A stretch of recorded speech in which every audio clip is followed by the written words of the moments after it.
Hoje nós vamos estar compartilhando a última mensagem da série.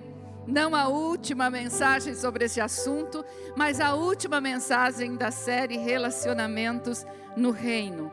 Nós já caminhamos no relacionamento com o Pai, onde nós acessamos a compreensão e a revelação da nossa identidade, da nossa origem e do nosso destino.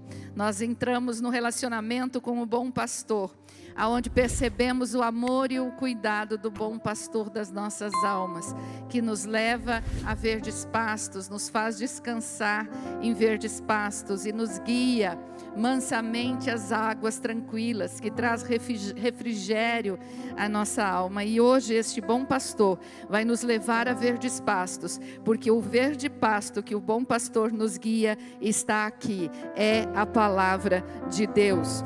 Nós compartilhamos e recebemos de forma tão poderosa a palavra do relacionamento com o Rei, aonde entendemos o serviço e o propósito, aonde encontramos o propósito da nossa vida, que é servirmos ao Rei dos Reis e Senhor dos Senhores. E a nossa resposta a este relacionamento é um serviço com lealdade e gratidão. Servimos ao Rei dos Reis por gratidão, não por obrigação. Servimos ao Rei dos Reis com sinceridade e com lealdade de coração. Na última semana, pastor Josué nos levou em uma cerimônia especial, uma cerimônia maravilhosa, levando-nos a mergulhar na intimidade com o noivo. Nós quem fazemos parte da igreja do Senhor, nós somos chamados pela palavra de Deus, de noiva de Cristo. Nessa ministração, nós mergulhamos na santidade e na eternidade de Deus. Entendemos que o nosso futuro, não somente o nosso futuro, está garantido nas mãos do Senhor, mas a toda a nossa eternidade. O nosso noivo não nos garante somente uma noite de núpcias. O nosso noivo, ele nos garantiu um casamento eterno, um casamento perfeito, um casamento eterno. E hoje, para encerrar esta série, nós vamos estar compartilhando sobre o relacionamento com a justiça de Deus. Hoje nós vamos entender que Deus caminha em graça e justiça. Há dois princípios e há duas características que fazem parte da pessoa de Deus, e estas características são graça e justiça. Então hoje nós vamos falar sobre o Deus juiz. A resposta de um relacionamento saudável com o Deus juiz é a misericórdia, a compaixão e a bondade. Todos aqueles que discernem o nível de amor e de bondade acessado no relacionamento com o Deus juiz, vai responder sendo misericordioso, compassivo e bondoso nos seus relacionamentos interpessoais. Para isso eu quero que você abra Salmo 103, versículo 8. Salmo 103, 8 diz: o Senhor é compassivo e misericordioso, muito paciente e cheio de amor. Romanos capítulo 3, versículo 21, do 21 ao 26, também estará sendo a base desta mensagem de hoje. Mas agora se manifestou uma justiça que provém de Deus, independente da lei, da qual testemunham a lei e os profetas, justiça de Deus mediante a fé em Jesus Cristo para todos os que creem.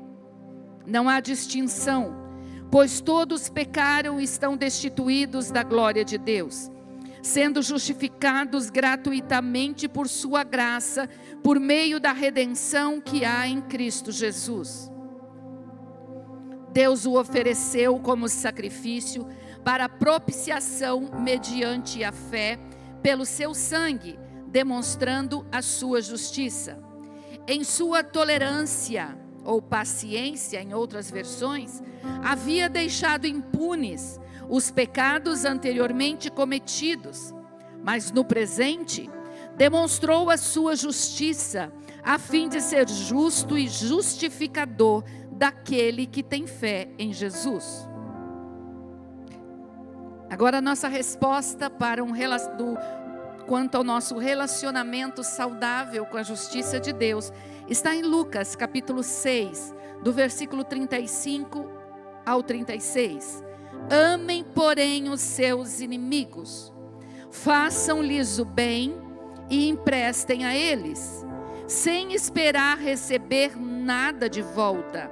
Então, a recompensa que terão será grande e vocês serão filhos do Altíssimo, porque Ele é bondoso para com os ingratos e maus.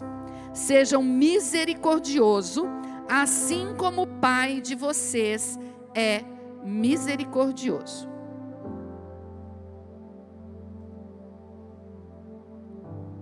Todos os seres humanos, independente de raça ou classe social, credo ou cultura, tanto judeus quanto gentios, dos quais nós fazemos parte, biblicamente, nós somos chamados de gentios, porque não fazemos parte da nação de Israel por nascimento. Tanto os imorais quanto os moralistas, tanto os religiosos quanto os ateus, todos, sem exceção, foram destituídos da glória de Deus. Todos são pecadores, todos são culpados, indesculpáveis e sem defesa diante de Deus. Paulo, escrevendo aos Romanos, já desde o primeiro capítulo, ele descreve a situação da raça humana, sem nenhum raio de luz sobre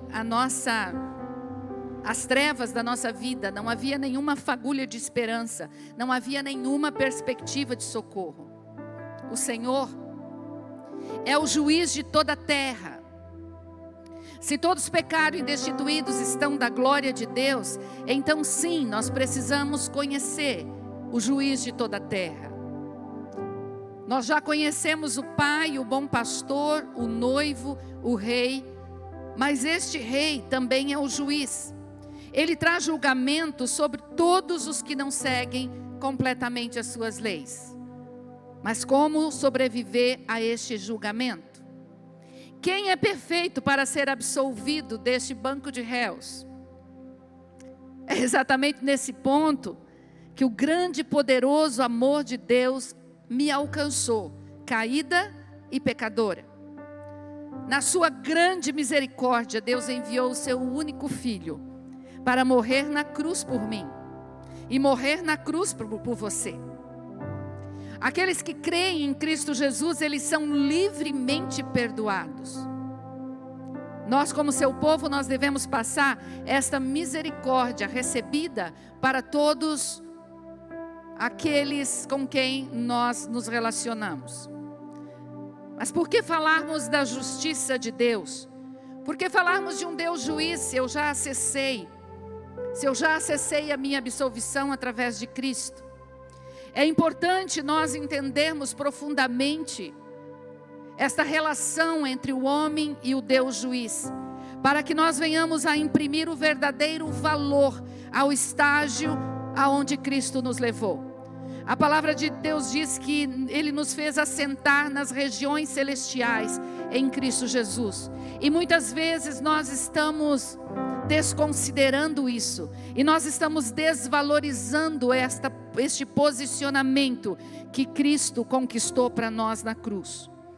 Para caminhar nessa mensagem que você entenda, eu quero trazer aqui algumas verdades absolutas. Primeiro, a palavra de Deus, a Bíblia não contém a palavra de Deus.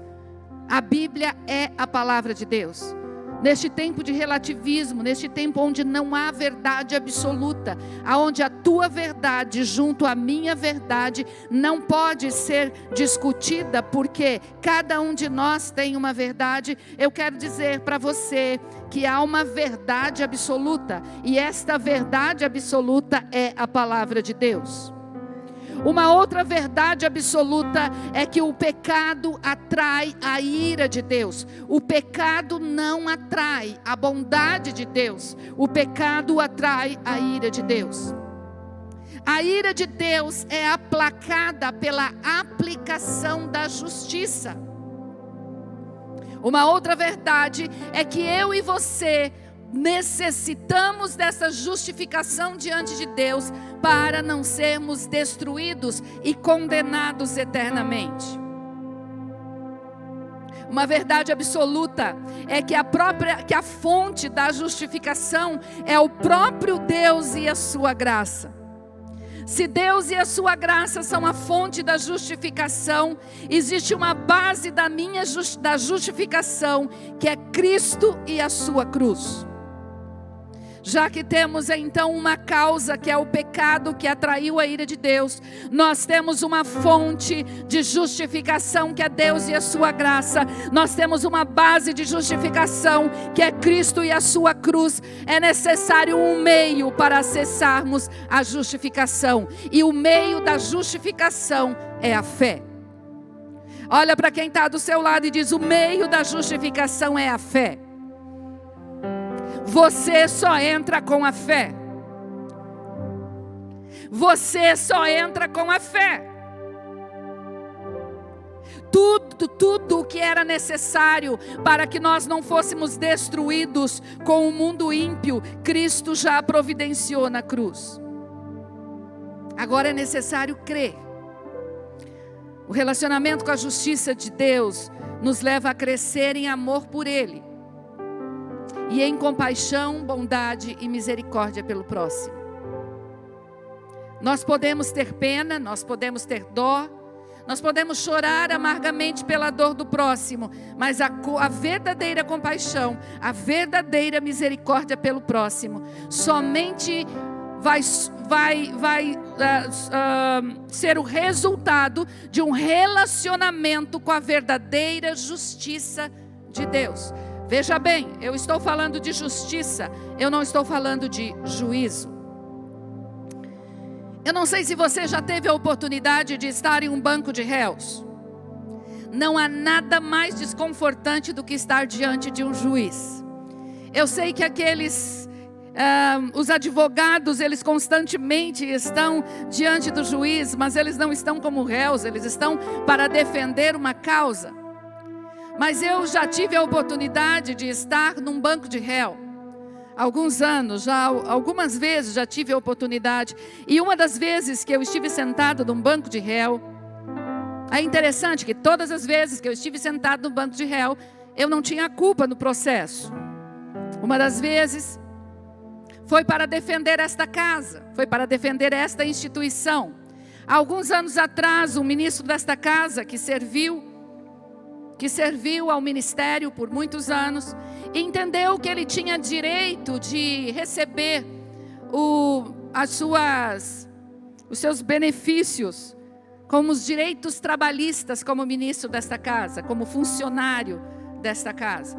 Então ele foi até os magistrados e ele exigiu uma pequena indenização de R$650 mil pelos anos que ele havia trabalhado nessa casa. Na época eu não era copastora como sou hoje com o pastor Josué, nem vice-presidente do ministério, mas me foi delegada esta função de que eu fosse diante do juiz e lá falasse a respeito do que é ser um ministro que serve por amor e não por salário. E lá estava eu, mas quão desconfortante foi estar naquele banco. Quando você está sentado diante de um juiz, está ali um dos nossos advogados aqui da casa, e Dr. Cássio, eu acho que deve constantemente estar com os seus clientes desta forma, Dr. Jorge também, e todos os outros advogados aqui. Quando você está diante do juiz, você tem medo até da forma que você respira, do que você vai falar, da pergunta que ele vai fazer. Você precisa controlar suas emoções para que por conta das emoções e do calor daquele momento, você não se deixe trair pelas suas palavras. Você sabe que tem uma verdade dentro de você, mas você tem muito medo de, ao transmitir esta verdade para o juiz, você ser tomada como alguém que está dando um falso testemunho. E quando alguém dá um falso testemunho diante de um juiz, ele pode ser preso, não é, doutores que aqui estão? Então nós ficamos muito preocupados quando nós estamos diante de um juiz. Quem já teve essa oportunidade, essa linda oportunidade de estar diante do juiz? Você foi respeitosamente diante do juiz, não foi? Você não foi diante do juiz de qualquer forma. Você não foi diante do juiz dizendo assim: e aí, cara, tudo bem? Como que você passou o dia? Como que você foi diante do juiz? Você foi com muito respeito. Você honrou não somente a roupa que ele estava vestindo, mas a autoridade que ele estava representando. E é interessante que quando você está na sala de espera de uma vara de justiça, esperando a sua audiência, todos aqueles que estão lá, que estão na sala de espera junto com você, eles olham para você e parece que os olhos deles dizem: o que será que ele fez? E quando é chamado seu nome, quando é chamado seu nome, aquele nome reverbera em toda aquela sala, e as pessoas olham e dizem: uau, qual será a causa dela? O que será que ela veio aqui defender? Sabe, o mais difícil é que quando você está diante de um juiz, raramente você saberá qual é a decisão. É claro que, infelizmente, pelo baixo padrão de justiça estabelecido no nosso país e nas nações, muitas vezes o réu já sabe qual é o resultado da sentença, porque o resultado da sentença já foi comprado. Mas Deus, Ele não é esse tipo de juiz. Deus é um reto juiz. Deus é um reto juiz. Deus é um juiz de verdade. Sabe, deve ser muito difícil para nós entendermos, e eu entendo também que é difícil para mim entender o nível de retidão da justiça de Deus. Porque por mais que nós tentemos explicar, o máximo que nós vamos conseguir dizer é que Ele é reto e Ele é justo. Como um Deus justo, Ele não pode simplesmente, querido, fazer vista grossa aos nossos pecados. Não, Ele não faz vista grossa. Todo e qualquer pecado, mesmo que o homem considere grande ou pequeno, que para Deus não existe essa diferença de grande ou pequeno, a diferença está na consequência do pecado praticado, não do nível do pecado, porque para Deus, pecado é pecado. O pecado público ou privado, por pensamentos ou por ações, todos nos acompanharão para o julgamento do grande trono de Cristo. Olha para quem está do seu lado e diz: naquele dia, todos se apresentarão diante do trono de Cristo. Por isso essa mensagem não é para você trazer ninguém para o banco de réus. É para você vir para o banco de réus. Essa mensagem não é para você julgar quem deveria estar aqui ou quem deveria acessar esta mensagem. Não. Essa mensagem é para que eu e você verdadeiramente entendamos de onde o Senhor nos tirou e para onde o Senhor nos transportou através da justificação de Cristo Jesus. 1 Coríntios capítulo 4, versículo 5. Paulo já nos alerta que não julguemos nada antes da hora devida. Nós devemos esperar até que o Senhor venha. Ele trará à luz o que está oculto nas trevas e manifestará as intenções dos corações. Nessa ocasião, cada um receberá de Deus a sua aprovação. Então a nós cabe ser aprovado por Deus e não ser aprovado somente pelos homens. Há uma necessidade muito grande dentro dos homens de ser aprovados pelos homens, de ter uma reputação ilibada pelos homens. Mas a mim e a você cabe nós nos ocuparmos e nos preocuparmos com a aprovação de Deus, para que naquele dia nós não sejamos condenados com os iníquos. Nós só podemos escapar, querido, do veredito de culpados pela obra completa de Cristo Jesus na cruz. Não se preocupe, essa mensagem não vem para trazer um peso de culpa sobre a sua vida. Essa mensagem vem para trazer a verdadeira liberdade que Cristo conquistou para você na cruz. Mas eu gostaria que você conectasse a sua mente a isso que a palavra de Deus e a isso que o trono da graça está ministrando ao seu coração nessa noite. Gostaria que você se desconectasse agora de tudo que está tirando a sua atenção. Durante esta semana, 4 pessoas desta casa sonharam com roubo. 4 pessoas, e dentre elas algumas da intercessão, sonharam que algo tinha sido roubado de membros desta casa. Sabe, o diabo ele veio para matar, roubar e destruir. No sonho, os sonhos vinham como roubando objetos, roubando pessoas, raptando filhos. Mas na linguagem espiritual dos sonhos, Deus está mostrando para nós que o diabo está roubando a vida abundante que Deus tem para nós como filhos de Deus. O diabo está tentando nos roubar daquilo que Cristo já nos conquistou na cruz. Olha para a pessoa que está do seu lado e diz: o diabo está roubando o teu tempo. O diabo está roubando a sua mente. O diabo está roubando a sua atenção. Ou quem sabe o diabo está roubando a sua santidade, a sua intimidade com Deus. Porque essas são as consequências de tudo aquilo que nós permitimos que ele entre e desconecte o nosso coração ao coração do Senhor.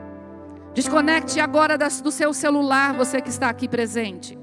Você não precisa do seu celular agora. Deus não vai falar com você através do celular. Ele está falando com você através de mim. Você que está na sua casa, se conecte ao que o Espírito Santo quer falar ao seu coração. 1 João capítulo 3, versículo 5 diz assim: vocês sabem que ele se manifestou para tirar os nossos pecados, e nele não há pecado. Porque somente em Jesus nós podemos encontrar a nossa justificação, porque ele não tem pecado. Jesus não foi uma justificativa pelo teu pecado, Jesus foi a justificação pelo seu pecado. Compreendendo a justiça de Deus, nós vamos entender que Deus é justo. E muitas vezes, queridos, por causa da nossa culpa, nós temos a tendência de distorcer a justiça, baixar o padrão e diminuir a pena. Distorcer a justiça, baixar o padrão e diminuir a pena. E distorcendo a justiça, nós costumamos dizer: Deus é tão bom, no final de tudo, Ele não vai querer condenar ninguém. Deus é bonzinho. Deixa eu falar uma coisa para você: Deus não é bonzinho, Deus é bom. Deus é bom, mas Ele não é bonzinho. Deus tem um padrão de justiça. Muitas vezes nós pensamos que Deus vai fazer exceções para alguns pecados por conta da nossa cultura, por conta do nosso histórico familiar. Deus vai levar em conta, Deus vai abrir uma exceção para minha imoralidade. Afinal de contas, olha de onde eu vim. Eu sou muito melhor do que os meus pais. Você não foi conquistado na cruz por Cristo Jesus. Você não foi livre do poder do pecado para ser melhor do que teus pais biológicos. Você foi transportado do reino das trevas para o reino da luz, para refletir imagem, semelhança e manifestar o caráter do teu pai espiritual. Então Deus não vai abrir exceção. Este pecado não é tão sério. Apesar de nós acharmos que Deus não julgará certas coisas, ou que deixará passar alguns pecados, Ele realizará o julgamento de acordo com o seu padrão no dia do julgamento. Na verdade, Deus ele é responsável por aplicar uma justiça perfeita sobre o pecado. E todo pecado vai ser julgado. Apresentando-se diante de Deus com as nossas boas obras, isso é uma justificativa, isso não é justificação diante de Deus. 1 João capítulo 1, versículo 5 diz: esta é a mensagem que dele ouvimos e transmitimos a vocês. Deus é luz, nele não há treva alguma. Se afirmarmos que temos comunhão com Ele, mas andamos nas trevas, mentimos e não praticamos a verdade. Se Deus fosse um pouquinho cinza, se Deus fosse um pouquinho treva e um pouquinho luz, talvez nós poderíamos ser capazes de empurrar algumas boas obras para evitar o olhar santo dele sobre a nossa vida. Senhor, está aqui as minhas boas obras. Senhor, olha só, como igreja Ceifa, nesses últimos 15 meses, Senhor, nós distribuímos 24 toneladas de alimento. Leva isso em consideração, Deus, olha só. Olha o que nós fizemos. Sabe, as nossas boas obras não evitarão o olhar santo de Deus sobre a nossa vida e sobre a podridão dos nossos pecados. Isso significa, meu querido e minha querida irmã e amados do Senhor Jesus, que nós não alcançamos. Se nós não alcançarmos o padrão perfeito de Cristo, nós permaneceremos condenados. Meu Deus, pastora, que mensagem. Impossível alcançar o padrão perfeito de Cristo. Calma, não desconecta. Não desconecta. Nós estamos vivendo uma geração agora, que é a geração do 1 minuto e 30. São os reels da vida aí. Não é verdade? No máximo 1 minuto e 30, tem que se passar uma mensagem muito rápido, porque olha só, a minha mente está muito acelerada. Desacelera a sua mente, calma, conecte com o Senhor, porque o Senhor se manifestou. Cristo se manifestou, não foi para te condenar, mas foi para te salvar. A prática de fazer boas obras e ajudar pessoas é muito bom, queridos. Mas nada disso vai remover a culpa dos nossos pecados. Aliás, nós cristãos, nós deveríamos praticar muito mais boas obras. Já foi trazido nesse púlpito aqui uma pesquisa de que mais de 50% das riquezas da terra estão nas mãos dos cristãos. Olha para tuas mãos assim. Assim, essa mão é poderosa para adquirir riquezas. E eu tenho adquirido riquezas.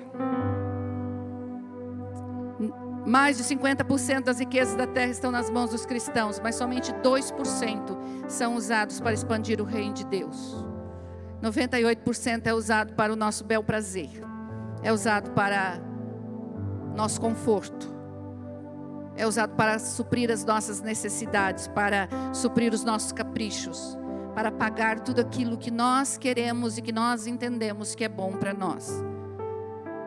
Eu não estou aqui trazendo agora este percentual dizendo que você é assim. Isso é uma pesquisa feita nos 4 cantos da terra. 2% dos nossos rendimentos, das nossas riquezas são usadas para expandir o reino de Deus. Nós precisamos sim aumentar o nosso nível de boas obras. Nós deveríamos fazer muito mais. Nós percebemos que as pessoas que ainda caminham na busca da salvação pelas boas obras, elas praticam as boas obras num nível muito superior a nós. É comum você encontrar instituições que são sustentadas pelos ímpios. É comum você encontrar pessoas que são crianças lá na África, que são adotadas pelos ímpios. Eles estão buscando e eles estão tentando pagar aquilo que nós já recebemos de graça. As boas obras devem ser o resultado daquele que foi justificado. As boas obras não é o meio para ser justificado pelo nosso pecado. Eu vou repetir. As boas obras são o resultado daqueles que foram justificados em Cristo Jesus. As boas obras não são o meio para acessar a justificação. As boas obras são o resultado daqueles que já acessaram o meio através da fé em Cristo Jesus. Então olha para o irmão que está do seu lado e diz: todo aquele que é justificado pratica boas obras, mas não confia nelas para receber perdão dos seus pecados. Suas boas obras não garantem a sua absolvição diante do tribunal. É interessante que quando um juiz, depende do delito, né? Nós temos aqui em Foz muitas ações julgadas assim. Depende do delito, o juiz condena, mas ele condena para fazer a boa obra. Não é assim, doutor Cássio? Olha, você está condenado, mas você vai entregar 50 cestas básicas em uma entidade. Você vai servir a comunidade por 6 meses de forma voluntária. Você vai fazer alguma coisa, mas isso não é absolvição. Isso é pena para quem foi condenado. É isso que as nossas boas obras, sem a justificação de Cristo, vai trazer sobre nós. É uma pena. É um sacrifício que a gente faz, mas a gente se mantém o status quo condenado. Romanos capítulo 5, versículo 1 e 2 diz: tendo sido, pois, justificados pela fé, temos paz com Deus por nosso Senhor Jesus Cristo, por meio de quem obtivemos acesso pela fé a esta graça na qual agora estamos firmes e nos gloriamos na esperança da glória de Deus. Me ajude a pregar agora. Qual é o único jeito de você ser justificado diante do juiz da terra? De acordo com Romanos capítulo 5, qual é o único jeito de sermos justificados? Através da fé. Que fé? A fé? A fé em Cristo Jesus. Não somente a fé, não. Eu creio que no último dia Deus vai ser bonzinho e vai dizer: passa mais um, afinal de contas tem lugar. Tem muito lugar verdadeiramente, mas só entrarão aqueles que forem justificados pela fé por nosso Senhor Jesus Cristo. É a única forma de eu e você termos paz com Deus. A única forma de nós não nos aliviarmos da culpa, mas de nós nos livrarmos da culpa, é a fé em Cristo Jesus. Amém? Se nós quisermos conhecer Deus, é imperativo que nós conheçamos a sua justiça, querido. Tanto no seu amor quanto na sua justiça. Deus criou o homem para viver em perfeita harmonia com Ele, nos seus pensamentos e nos seus caminhos. Mas a harmonia do homem está em viver os pensamentos de Deus e o caminho de Deus, não os pensamentos do homem e o caminho do homem. Deus não vem para abençoar os seus pensamentos e os seus caminhos.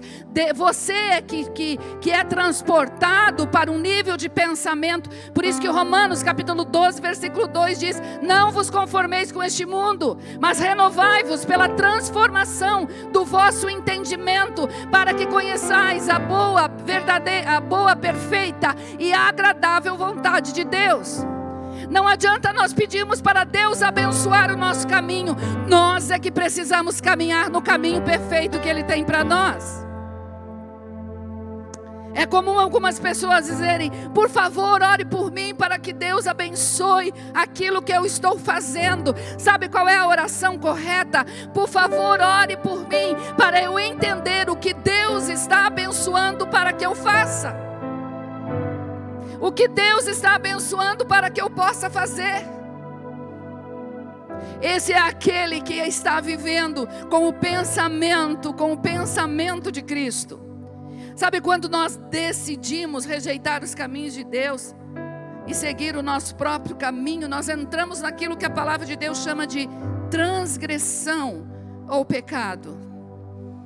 E de que maneira nós manifestamos essa transgressão? De duas formas: não fazendo o que deve ser feito e fazendo o que não deve ser feito.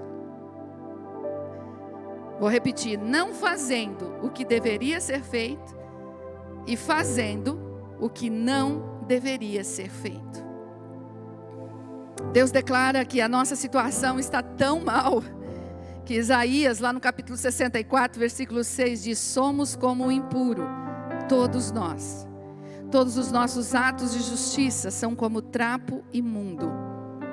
Murchamos como folhas, e como vento as nossas iniquidades nos levam para longe. Quando decidimos viver de acordo com os nossos pensamentos e seguir os nossos caminhos, o poder do pecado se instaurou em nós, chamado transgressão. O poder do pecado gera em nós esta injustiça, e no centro da injustiça está um coração rebelde e insubordinado. Toda criança nasce com um coração rebelde. Por que que a Bíblia, por que que a palavra de Deus orienta os pais a ensinar o caminho que ela deve andar? Por que que a palavra de Deus orienta os pais a usar a vara para tirar a estultícia do coração da criança? Porque a criança já nasce com a tendência ao pecado. A criança já nasce com a tendência à insubordinação. Já nasce com a tendência à rebeldia. Você nunca precisou ensinar o seu filho a dizer não, mas você precisou ensinar seu filho a dizer sim. E até os dias de hoje tem homens de 50 e 60 anos de idade que ainda precisam ser ensinados a dizer sim diante de Deus. Quando vem uma orientação, quando vem um princípio, quando vem uma direção da parte de Deus, ainda está com este cabeção dizendo não, não, não, eu não concordo com isso, eu não acho que deve ser assim, Deus, eu acho que deve ser diferente. É assim ou não é, meu irmão?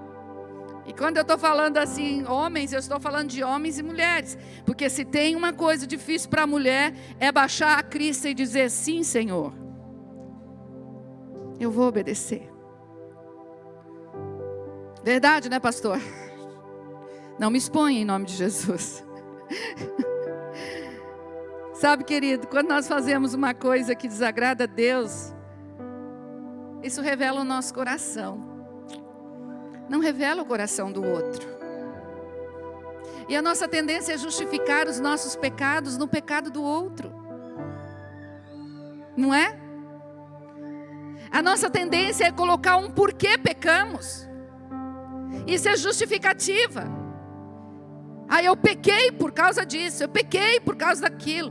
Não, Deus não está a fim de ouvir as nossas justificativas. Não adianta ir com justificativa. Pequei porque pequei. Pequei porque o meu coração é insubordinado. Pequei porque o meu coração é rebelde, Deus. Isaías 64, versículo 7. Não há ninguém que clame pelo teu nome, que se anime a apegar-se a ti, pois escondeste de nós o teu rosto e nos deixaste perecer por causa das nossas iniquidades. É por isso que a salvação só vem através da porta do arrependimento. Isaías está dizendo aqui que não há ninguém que se anime a apegar-se ao Senhor. E isso faz com que Ele esconda o seu rosto. Quando você entra diante do Pai, o Pai está com o rosto escondido, porque há uma demanda judicial contra o homem. O pecado é uma demanda judicial contra o homem. Se nós não tivermos um novo coração, um coração disposto a se arrepender, também não teremos um genuíno amor pelas coisas de Deus. Sabe, quem ama as coisas de Deus é aquele que tem um coração segundo Deus. Quem ama adorar ao Senhor, quem ama orar, quem ama ler a palavra, quem ama servir o próximo, quem ama negar-se a si mesmo em favor do outro para ganhar o outro, quem ama manifestar o amor de Deus através dos seus pensamentos, da sua fala, das suas postagens nas redes sociais. É somente aquele que tem um coração que entendeu verdadeiramente a justificação em Cristo Jesus. Somente aquele que entendeu que foi livre desta cadeira de réus. Essas verdades não são para nos condenar, como eu falei agora há pouco, ou levar você a um sentimento de remorso e depressão por causa dos teus pecados. Mas é para realçar muito mais a bondade e a misericórdia de Deus. Para você verdadeiramente imprimir valor nisso que Cristo fez por você. Porque nós não estamos dando verdadeiro valor para a nossa salvação. E quando nós não damos o verdadeiro valor para a nossa salvação, qualquer coisa substitui o lugar desta justiça na nossa vida. Qualquer paixão, nós trocamos o amor de Deus por qualquer paixão desta terra, por qualquer paixão deste mundo. Não é para te condenar, não é para te deixar com remorso. Sabe, Pedro, eu vejo uma diferença entre Pedro e Judas. Pedro negou Jesus. Judas negou e traiu Jesus. Mas há uma diferença de destinos. A partir de um posicionamento diferente desses dois homens. Pedro se constituiu em um dos pais da igreja. Pedro serviu a Jesus e foi um apóstolo do Senhor. Pedro tem as cartas dele escritas aqui, e ele nos ensina, e é ele que diz que nós somos raça eleita, sacerdócio santo. Nós fomos feitos reis e sacerdotes, nós fomos eleitos pelo Pai. Sabe, Pedro, nós vamos nos encontrar com ele na glória. Agora, Judas, nós não temos tanta certeza que nós vamos nos encontrar com ele na glória, porque Judas, ele não se arrependeu de ter traído, ele teve remorso, e o seu remorso levou ao suicídio. Tantas vezes nós temos colocado que o remorso não vai transformar a sua vida. Sabe, o remorso é aquele crente sincerinho, é aquela pessoa que diz: eu sei que estou errado, eu sei que é pecado, mas eu não consigo viver sem este pecadinho. Então, Senhor, me perdoe. E amanhã levanta e faz o mesmo pecado, comete o mesmo pecado. Ainda não foi livre do banco de réus. Sinto muito te dizer, meu irmão, você ainda está aprisionado na pena do pecado. Cristo já se assentou, Cristo já se apresentou como advogado. Mas é necessário dar um passo além. Arrependimento é dar um passo além.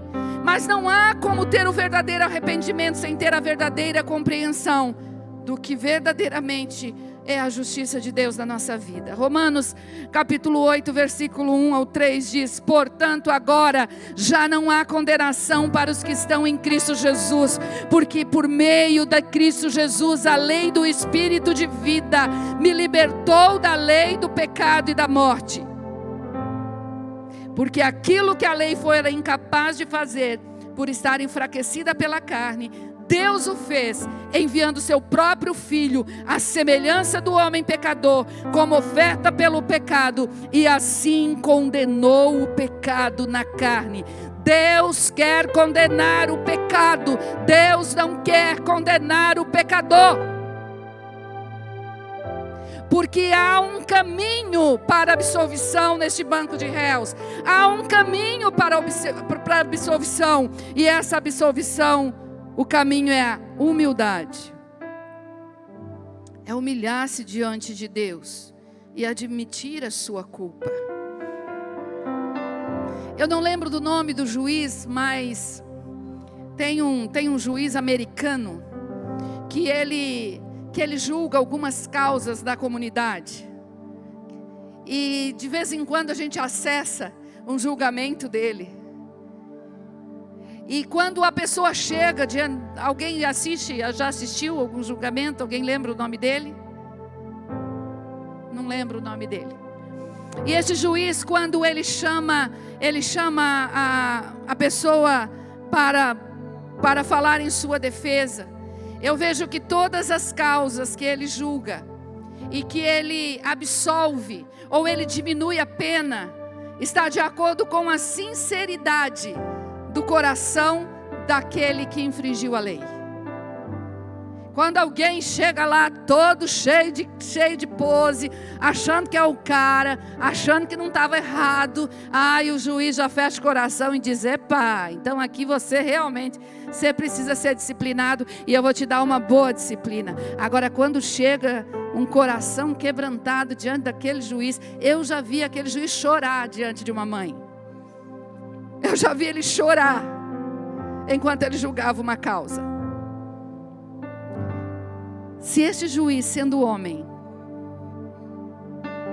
Ele quebranta o coração com a humildade de um outro homem. O que diremos do nosso Pai? Porque chegarmos diante de Deus com justificativa, porque acharmos que nós somos bons o suficiente. Você ainda tem orgulho das boas obras e do bom caráter que você tem? Você tem orgulho disso? Eu tenho orgulho da minha humildade. Eu sou tão humilde que eu distribuo os meus bens para aqueles que necessitam. Cuidado, você pode ser o alvo da ira de Deus. Vamos compreender a ira de Deus? A ira de Deus é um furor intenso contra todas as formas de rebelião contra a sua pessoa e seus caminhos. A palavra mostra que o nível de amor, como nós já vimos, é equivalente ao nível da justiça de Deus. A palavra de Deus também mostra que a própria maneira como Deus derrama o seu amor para o homem, Ele aplica agressivamente a sua justiça sobre o homem. Ele não alivia a sentença. Mas nossas mentes estão tão saturadas com os ensinamentos deste mundo, que muitas vezes nós nos questionamos se Deus realmente é assim. Sabe a Bíblia, se você ler a Bíblia, você vai descobrir que Deus é assim. Que Deus não é bonzinho, Deus é justo, Deus é bom. Romanos capítulo 1, versículo 18 diz: portanto, a ira de Deus é revelada dos céus contra toda a impiedade e injustiça dos homens que suprimem a verdade pela injustiça. Querido, não se preocupe, a justiça de Deus não é do padrão do STF dessa nação. A ira de Deus não é do padrão dos magistrados desta nação. Não queira se levantar com juízo, mas se levante como uma voz profética nesta nação contra a injustiça. Mas não queira ser o juiz, porque o juiz é Ele, e Ele vai impetrar o julgamento. É Ele quem vai condenar. Num certo sentido, não importa se nós gostamos ou não gostamos do jeito que Ele é. Ah, mas eu acho que não devia ser assim. E quando Deus te deu o direito quando Deus te perguntou o que você acha? É a mesma coisa dessa cadeira, perguntar para o Criador dela: ah, eu não acho que eu deveria ter 4 pernas, eu acho que eu deveria ter 3 pernas. Esta é a nossa relação com o Criador dos céus e da terra. Esta é a nossa relação. Que direito nós temos de dizer assim: Deus, eu não acho que deve ser assim.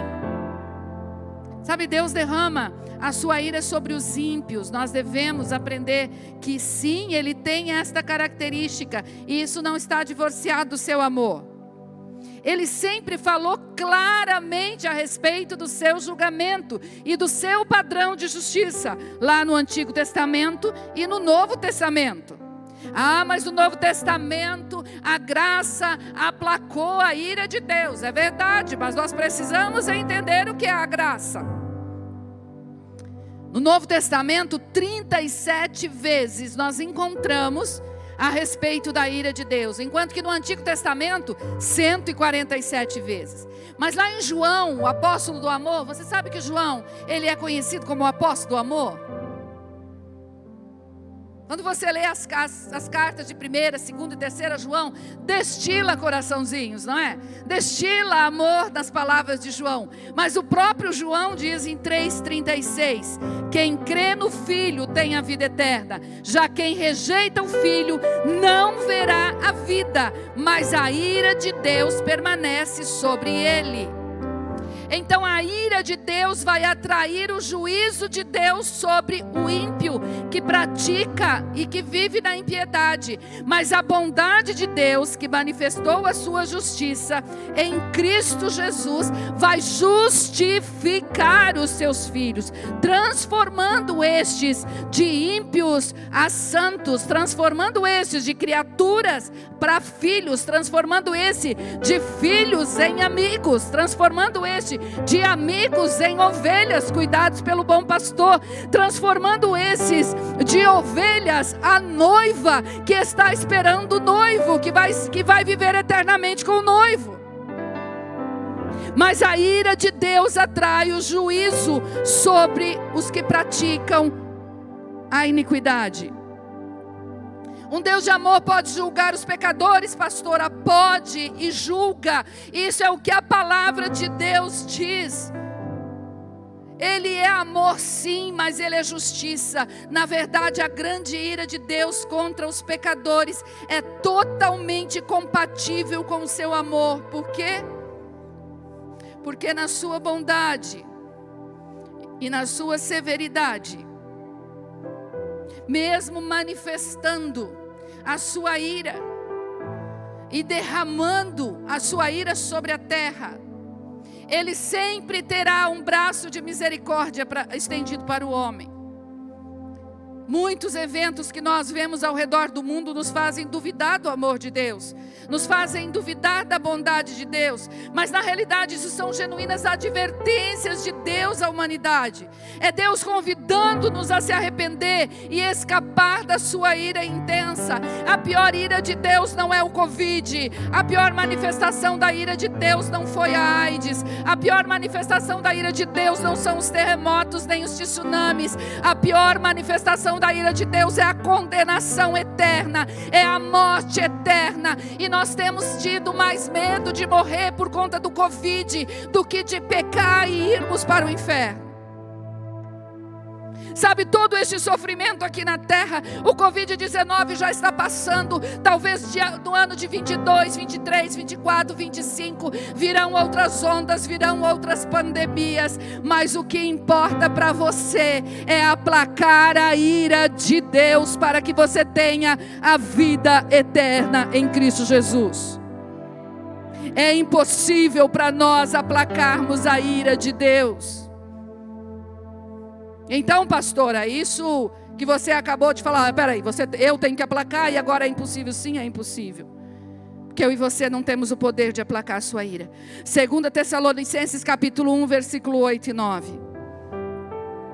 Ele punirá os que não conhecem a Deus e os que não obedecem ao evangelho de nosso Senhor Jesus.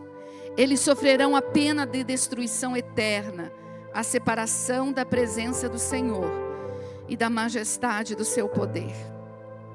Isso acontecerá no dia em que Ele vier para ser glorificado em seus santos e admirado em todos os que creram, inclusive vocês que creram em nosso testemunho. A pena da destruição eterna é pior do que qualquer sofrimento passageiro dessa terra. Mas a bondade de Deus, que se encontrou no grande sacrifício de Jesus Cristo, do inocente que morreu pelo culpado, para que o culpado ficasse livre do seu julgamento, nos traz uma esperança. 1 Tessalonicenses capítulo 1, versículo 10. Esperar do céu seu Filho, a quem ressuscitou dos mortos, Jesus Cristo, que nos livra da ira que há de vir. Você entendeu? Você entendeu? Nenhuma condenação há para aqueles que estão em Cristo Jesus. Agora eu posso esperar do céu seu Filho, a quem Ele ressuscitou dos mortos, Jesus, que me livra da ira que há de vir. Aplauda o nome dEle.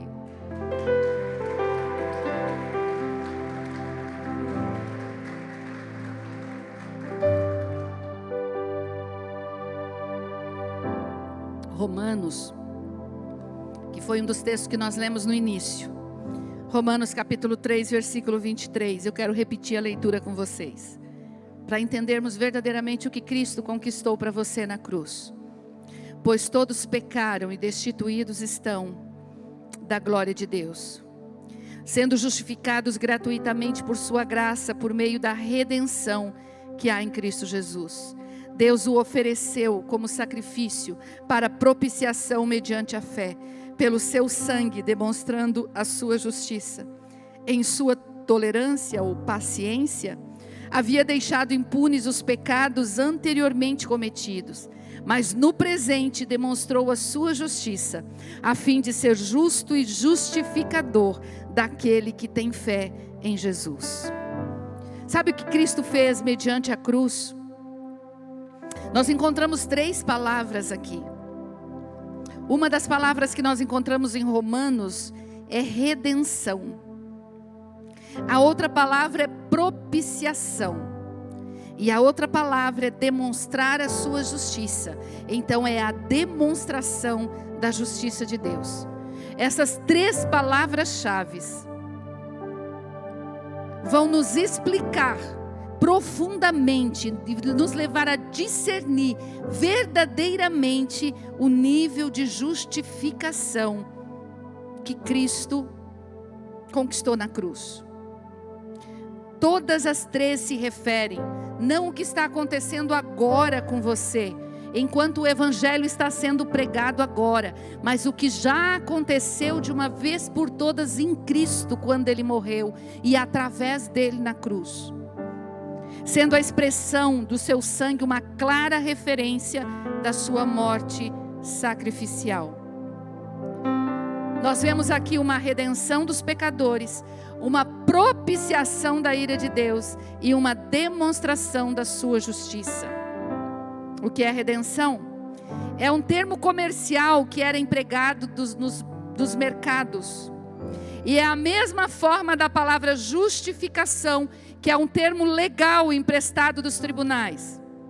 No Antigo Testamento, ela era usada para escravos que eram comprados para serem libertados. Dizia-se que eles haviam sido remidos. O que significa isso? Há um mercado de escravos, expondo todos aqueles que estão à disposição do mercado, para que aquele que quer ter um escravo na sua casa, vá, pague o preço e tenha direito legal sobre ele. O que Cristo fez? Nós estávamos expostos no mercado da escravidão do pecado.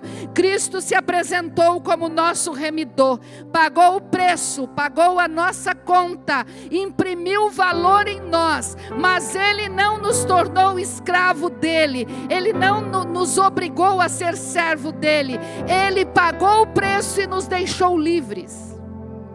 Na cruz, Cristo, há 2000 anos atrás, pagou o preço por você e te deixou livre. Até que você reconheceu este preço que Ele pagou, chegou diante dEle e diz: eu sou livre, mas eu quero ser seu servo, eu me submeto ao teu senhorio, eu recebo o teu sacrifício, porque ninguém imprimiu tanto valor à minha vida quanto você. Então agora eu me submeto ao teu serviço, agora eu vou te servir porque eu te amo. Eu não vou te servir porque eu sou teu escravo, eu vou te servir porque eu te amo, porque o teu amor te levou a me tirar do mercado de escravos. Agora, dentro de mim já não há mais medo da condenação, há um temor pelo meu Senhor. Agora servir ao Senhor é um prazer. Agora obedecer ao Senhor é um privilégio. Agora eu não preciso mais uma lista do pode ou não pode. Eu vou olhar para o meu Senhor e vou perguntar: isso te agrada? Eu vou olhar para o meu Senhor e dizer: as minhas atitudes estão te agradando? A minha fala está te agradando? Os meus pensamentos estão te agradando? A manifestação da misericórdia e da bondade pelo meu semelhante está te agradando? Meu Senhor, a minha vida está te agradando? Eu não peco mais porque eu tenho medo de ser condenado. Eu já fui tirado do banco dos réus. Eu estou livre, por isso isso não peco mais, porque aquela força, aquele poder do pecado que me levava constantemente a agradar o Senhor das trevas, agora foi substituído pelo poder da vida. Nasceu em mim um novo espírito, um novo coração foi criado dentro de mim, e esse novo coração pede as coisas do alto, sonha com as coisas do alto, se satisfaz com as coisas do alto, porque as coisas do alto é que dão prazer para o Senhor que me remiu do mercado de escravos. Foi isso que Jesus fez na cruz. Jesus não te salvou, Jesus não te remiu para você servir a Ele como uma carga sobre os seus ombros. Ai, como é difícil ser cristão, ai, como é pesado obedecer a palavra de Deus. Não é pesado obedecer a palavra de Deus para aqueles que discerniram que estavam mortos, mas que agora estão vivos, que estavam aprisionados, mas que agora estão livres. Não é pesado, não é pesado servir ao próximo, não é pesado manifestar o amor de Deus às pessoas. Na realidade é um privilégio. Equipe de louvor, por favor, pode subir. Nós somos livres, nós não precisamos mais ter medo da ira de Deus, mas nós precisamos responder à misericórdia de Deus. Eu sirvo a Deus é para responder à misericórdia dEle, não por medo da sua ira. Porque a ira de Deus já não é alvo para aqueles que estão em Cristo Jesus. A ira de Deus é para aqueles que estão vivendo na iniquidade. Ele fez propiciação. O que significa? É o ato de aplacar a ira divina. Eu e você não podíamos aplacar a ira divina. Nós não podíamos apresentar nada em nossa defesa que pudesse aplacar a ira divina, mas Ele mesmo providenciou o cordeiro para o sacrifício. Propiciação nos lembra do tabernáculo, propiciação nos lembra da arca da aliança, propiciação nos lembra do animal que era imolado no átrio, o sangue era derramado para cobrir o pecado do homem, mas o Cristo, o cordeiro sem mácula, o cordeiro sem defeito, ele se apresenta diante do Pai, diz: Pai, eu não quero somente redimi-los, eu não quero somente pagar o preço, eu não quero somente tirar eles do mercado de escravos, Pai. Eu quero, Pai, fazer propiciação. Eu quero, Pai, que o teu coração se agrade deles, assim como se agrada de mim. Dura coisa é cair nas mãos de um Deus irado, mas maravilhoso é você estar nos braços de um Deus que te ama e que te aceita, nos braços de um Deus que te aceita como filho. Pai, eu faço propiciação pelo pecado deles, e agora eu faço uma demonstração pública. Eu vou revelar publicamente que eles já não pertencem ao reino das trevas. Eu vou revelar publicamente, e esta demonstração, Pai, não alcançará somente aqueles que irão vir depois de mim, mas alcançará aqueles, Pai, que por paciência o Senhor, na sua infinita bondade e misericórdia, era como se o Senhor não estivesse irado com eles, mas Pai, o Senhor não os condenou, eles morreram na sua impiedade, mas eu estou pagando o preço do pecado daqueles que virão e daqueles que já vieram antes de mim, Pai. Agora eu estou justificando o pecado de todas as eras, desde Adão, desde Gênesis capítulo 1 até Apocalipse capítulo 22, Ele fez propiciação por toda a humanidade. E esta revelação pública agora foi exposto diante dos anjos, diante do inferno, que não há mais condenação para aqueles que olham para a cruz, porque a palavra de Deus diz que ele seria levantado e o mundo olharia para ele, que quando ele fosse levantado, o mundo olharia para ele. Eu quero que você se levante agora, e eu quero que você aplauda o nome do Senhor, porque ele foi levantado, ele foi levantado, ele foi levantado para aplacar a ira de Deus, ele foi levantado para te cobrir, para não para te aliviar as culpas, mas para te livrar de toda a culpa. Agora, como eu vou responder a essa bondade? Como eu vou responder a este nível tão grande, este padrão tão alto de misericórdia? Tendo misericórdia uns pelos outros, amando uns aos outros. Olha para o teu irmão e diz: eu tenho misericórdia por ti, eu tenho amor para te entregar. Porventura o nível de pecado que você foi perdoado é inferior ao nível de pecado que você deve perdoar do seu irmão? Agora nós não estamos colocados na terra como juízes, nós estamos colocados na terra como reconciliadores da graça de Deus. Agora a misericórdia é um estilo de vida para nós. Agora nós vamos tratar as pessoas não levando em conta os seus pecados, mas nós vamos tratar as pessoas levando em conta a graça que se manifestou na nossa vida. Agora nós vamos olhar para os nossos semelhantes com o mesmo nível de amor, graça, misericórdia, bondade e perdão.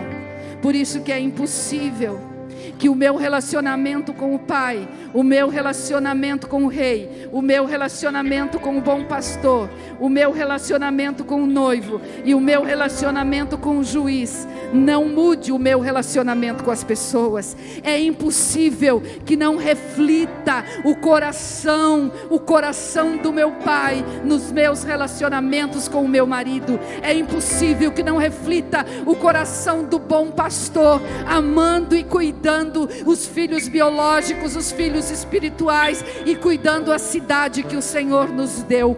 É impossível nós termos um relacionamento saudável com o Rei, que é santo, que é digno de toda honra, de toda glória e de todo louvor, e nós não caminharmos num caminho de santidade. É impossível. É impossível para aqueles que nasceram do Espírito ser conduzidos pela carne. É impossível para aqueles que acessaram o amor do Pai manter o seu coração endurecido diante do ser humano. É impossível. Como está o seu coração? Como está o seu nível de misericórdia pelas pessoas? Como está o seu nível de compaixão? Como está o seu nível de perdão? Esta é a avaliação que Deus quer que você faça no seu coração hoje. Qual é a sua atitude quando você sabe que seu irmão pecou? Qual é a sua atitude quando você sabe que alguém está sendo levado para a morte eterna, que está a passos largos para o inferno? Qual é a sua atitude? A sua atitude é de se isolar dessas pessoas porque você é mais santo que elas? A sua atitude é você falar mal da pessoa que está pecando porque afinal de contas você é mais justo do que ela? A sua atitude é buscar juízo sobre aquele que pecou? Ou a sua atitude é levar o amor, a bondade e a graça, e levar a palavra de Deus que confronta sim, mas a palavra que ganha o coração do teu irmão em amor? Qual é a nossa atitude como igreja? Qual tem sido a sua atitude como sacerdote na sua casa, diante dos pecados da tua esposa? Quais são as atitudes como esposa na sua casa, diante dos pecados do seu marido? de acordo com as nossas atitudes, é a revelação do nosso coração. Não tem como você falar: pastora, eu ajo assim, mas eu não sou assim. Não, meu irmão e minha irmã, se eu ajo assim, é porque eu sou assim, e o meu coração precisa acessar verdadeiramente a revelação de onde Deus me tirou e para onde Ele me transportou. Relacionamentos no reino estão pautados no nosso relacionamento com Ele. Não adianta você tentar consertar as coisas aqui, se o teu relacionamento com Ele não estiver de acordo. Cristo é a ponte do relacionamento. Cristo é a ponte do relacionamento. Relacionamento com o Pai, através de Cristo. Relacionamento com o bom pastor, Ele é o bom pastor. Relacionamento com o Rei, Cristo é o Rei dos Reis. Relacionamento com o juiz, Ele é o nosso advogado. Cristo é o nosso advogado. E o mesmo João, apóstolo do amor, diz: filhinhos, não pequeis, mas quando vocês pecarem, vocês têm um advogado, Jesus o justo, e Ele lhe perdoará de todo o pecado. O que você acha de você soltar as suas mãos, você que está de braço cruzado, e você ter uma atitude de adoração diante desta pessoa que tornou possível o teu relacionamento com o Deus Todo-Poderoso? O que você acha de você levantar as suas mãos e manifestar agora gratidão? Gratidão por quem Ele é e pelo que Ele fez na sua vida. O caminho para servir a Deus em amor é a gratidão. Nada do que Deus pedir para você fazer será pesado se vier uma resposta de gratidão no seu coração pelo que Ele já fez. Nada que você faça será para pagar o que Ele já fez, mas o que você faz revela o entendimento e o acesso da revelação do que Ele já fez na sua vida. Você não é mais escravo. Levante seus braços e adore a Ele. Adore a Ele. Adore a Ele. Se você ainda não acessou o sacrifício de Jesus, hoje é o dia da sua salvação. Hoje é o dia de você confessar a Jesus Cristo como seu Senhor e como seu Salvador. Hoje é o dia de você dizer: eu creio com o meu coração e confesso com os meus lábios que Jesus Cristo é o Filho de Deus, que Ele morreu pelos meus pecados, Ele me comprou no mercado de escravos. O seu sangue me purificou de todo pecado e me limpou de todo pecado. Eu hoje recebo Jesus Cristo como meu Senhor e como meu Salvador. Adore ao Senhor, adore ao Senhor. Eu não sou mais escravo. Você não foi comprado para ser escravo, você foi comprado para ser livre. Livre para amá-lo, livre para adorá-lo, livre para servi-lo. Você foi comprado para ser livre, para ser santo, livre para ser misericordioso, livre para ser bondoso, livre para perdoar aqueles que te ofendem, livre para amar os seus inimigos, livre para servir essa geração. Você está livre. Você está livre. Ele te tirou do banco dos réus. Ele te tirou do banco dos réus e te colocou na posição de filho. Ele te colocou na posição de ovelha. Ele te colocou na posição de embaixador do reino. Ele te colocou na posição de noiva. Ele te colocou na posição de noiva. E este casamento que Ele terá contigo é eterno. Será para todo sempre. Esta aliança é eterna. Esta aliança é eterna. Será para todo sempre. Adore ao Senhor, adore ao Senhor. Eu sou